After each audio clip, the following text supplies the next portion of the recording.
দুই চিরপ্রতিদ্বন্দ্বী ভারত পাকিস্তান ম্যাচ মানেই বাড়তি উত্তেজনা। দুই দেশের রাজনৈতিক বৈরিতার কারণে দ্বিপাক্ষিক কোনো সিরিজ আয়োজন সম্ভব হচ্ছে না দীর্ঘদিন ধরে। তাই আইসিসি ও এসিসির ইভেন্টগুলোতেই কেবল দেখা যায় পাক ভারত দ্বৈরথ।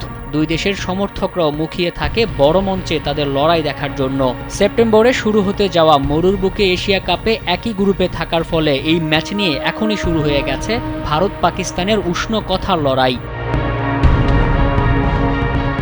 এবার সেই আগুনে ঘি ঢাললেন হারিস রৌফ। এশিয়া কাপে ভারতের সাথে দুবার দেখা হলে দুবারই ভারতকে হারাবে পাকিস্তান, এমন ভবিষ্যৎবাণী করেন। এশিয়া কাপের প্রস্তুতি নিতে দুবাইয়ে অনুশীলন শুরু করেছে পাকিস্তান। সেখানে এক ভক্তের প্রশ্নের জবাবে এমন কথা বলেন পাকিস্তানের তারকা পেসার। ওয়ালটন এখন দেশের সীমানা পেরিয়ে পৌঁছে গিয়েছে 50টিরও বেশি দেশে।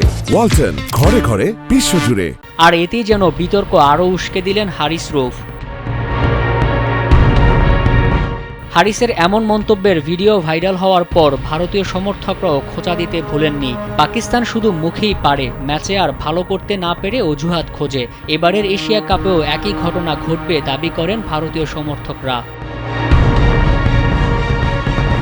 আগামী 14 সেপ্টেম্বর গ্রুপ পর্বের ম্যাচে মুখোমুখি হবে ভারত পাকিস্তান। পাকিস্তান দলে নেই বাবর রিজওয়ানদের মতো তারকা ব্যাটাররা। অন্যদিকে ভারত এশিয়া কাপে শক্তিশালী স্কোয়াড ঘোষণা করেছে। তাই এখন অপেক্ষা হারিস রৌফের পাকিস্তান কি আসলেই ভারতকে হারাতে পারবে, নাকি লজ্জার হার নিয়ে মাঠ ছাড়বে।